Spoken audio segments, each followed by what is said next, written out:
bonjour. Bonjour. Vous allez bien? Mieux que lundi dernier, en tout cas. Voilà, très bien. lundi dernier, j'étais pas là. Hein.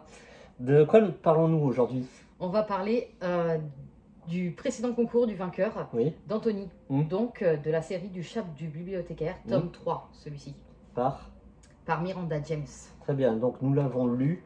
Anthony, prépare-toi, l'envoi est imminent. Exact. Donc, c'est paru aux éditions J'ai lu, 376 pages, un thriller, voilà. On va dire ça comme ça. Mais avant tout, qui es-tu, Miranda James? Alors, Miranda, oui. c'est un pseudonyme. En vrai, se cache Dean James, qui est un auteur, du coup, américain, qui est né dans le Mississippi. Je m'excuse, je n'ai pas trouvé son année de naissance. Donc, il est titulaire d'un doctorat d'histoire médiévale et d'un master en bibliothéconomie. Très bien. Est-ce que ça parle à quelqu'un? En gros, c'est un bibliothécaire. Voilà. Bon, ben voilà. Voilà. Très bien, très joli nom. Il a été directeur d'une librairie pendant 10 ans, de 96 à 2005, à peu près. Ensuite, il a toujours été féru de lecture depuis ses 10 ans, et de mystère notamment. Et à l'âge de 12 ans, il a écrit son premier roman. 12 ans. 12 ans. Précoce. Il a gribouillé. Très bien. Voilà. Voilà. Donc aujourd'hui, il vit de son écriture. Et puis ça fait toujours bien de dire oui, moi quand j'avais 10 ans, j'ai écrit. Hein, 12, 10 fans, 12 écritures. Il y en a, ils écrivent des listes de courses et ils disent ah bah 10 ans j'écris. Bon, très bien. Passons. Donc il y a sa série du chat du bibliothécaire qui comporte 14 tomes précisément. Oui. Attention en Amérique. Nous ici, on en est au 5e qui est paru récemment en avril, début avril, qui se nomme Admiration funeste. Très bien. Et celui-ci, c'est le numéro? C'est le tome 3. Alors, nous avons également le tome 1, son tout premier, Succès mortel.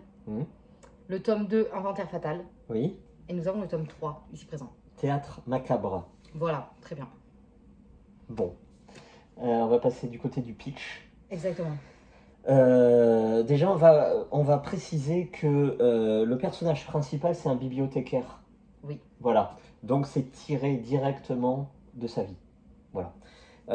L'autre personnage principal, bah, si ça s'appelle le chat du bibliothécaire, vous imaginez bien. Voilà, il est là. Donc, nous allons suivre le personnage principal ainsi que ses deux enfants. Lui est bibliothécaire et sa fille qui revient de Californie pour là où elle a fait des essais en tant qu'actrice. Ça s'est plutôt plus ou moins bien passé et ça fait référence au tome précédent. Voilà. Elle revient, elle se fait engager auprès de la faculté en tant que prof d'acting, de théâtre. Et en parallèle, il y a un metteur en scène qui lui a demandé sa main. Elle a accepté, puis elle a refusé. Grâce à lui, elle a obtenu ce poste de professeur. Et ce monsieur, qui est virulent, il a un très fort caractère. Qui est un peu casse-tête, quoi. Voilà, il est assez néfaste. Voilà. Les rapports sociaux, c'est pas pour lui. Bah, il va se retrouver mort. D'où l'enquête. Bye. Voilà. Ce qu'on va préciser, c'est que souvent on dit oui, il y a des références, mais c'est pas indispensable de les avoir lues pour comprendre. Et bien là, je dirais que ouais, faut vraiment commencer la saga depuis le début, parce que comme je te dis, c'est toujours plus sympa dans tous les cas. Voilà, et puis là les références sont nombreuses. Chaque personnage a un passé, voire un passif avec d'autres. Il y a des gens qui habitent avec le bibliothécaire. Ils sont là en coup de vent. On ne sait pas trop ce qu'ils sont, d'où ils viennent, ce qu'ils font, parce que c'est écrit dans les épisodes passés. Voilà. Donc, tu as tout à fait raison. Voilà, je conseille très fortement de lire. Voilà. Ensuite, que peut-on dire? C'est un thriller qui est assez léger. C'est frais, c'est divertissant.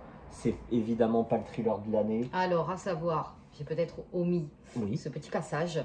Dès que ça sort en Amérique, évidemment, c'est best-seller New York Times. #1 là-bas.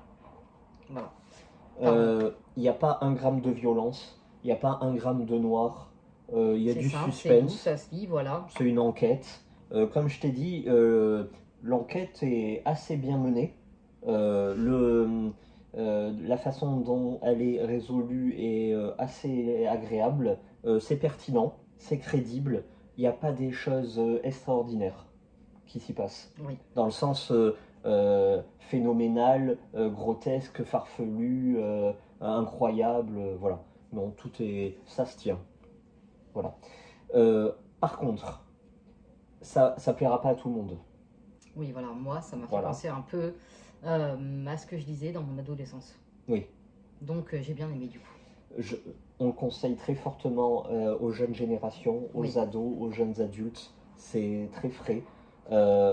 Attention, si vous n'aimez pas les chats, n'y allez pas. Parce que je répète... Le chat est présent tout comme un humain. Ah mais il est omniprésent le chat.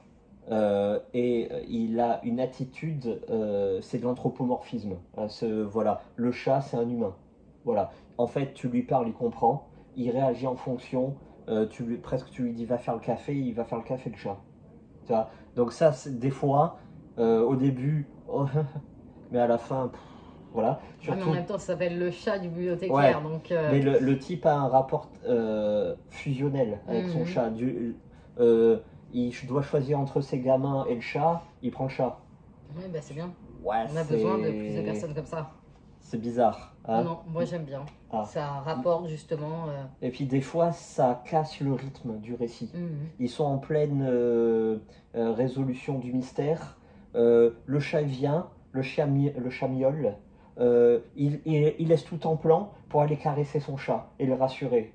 Ouais, non, bon, faut se calmer là. Hein, non, c'est toi qui n'as pas aimé. En même temps, on rappelle animal. Que t'aimes pas les chats. Non, mais bon, voilà. Ça aurait été un chien pareil. D'abord, il y a le mystère, voilà, il y a l'urgence à résoudre. Et après, il y a l'animal. Est-ce que tu as déjà trouvé un livre comme ça, jamais. Rapport humain, jamais. Animal? Jamais. Bon, bah voilà, donc c'est parfait. Ça, vraiment, il sort des sentiers battus. Voilà. C'est très intelligent, un chat, faut pas l'oublier. Quelle note lui mets-tu? On va mettre un beau 6. Un beau 6. Un 6 positif. Oui. Pas un 6 qui frôle le 5. Non, non, un 6 positif. Un 6 encourageant. Très bien. Anthony, c'est pour toi. Anthony, maintenant tu sais qu'il y a d'autres tomes à venir. Oui. Voilà. Et j'espère qu'Anthony a lu les 2 premiers, je suppose. Oh bah oui, bien sûr. Nous supputons. Bah oui. Moi qu'il est pioché comme ça, mais ça m'étonnerait. C'est indispensable. Voilà. Merci bien. Allez, au revoir. Allez, bonne journée. Hein.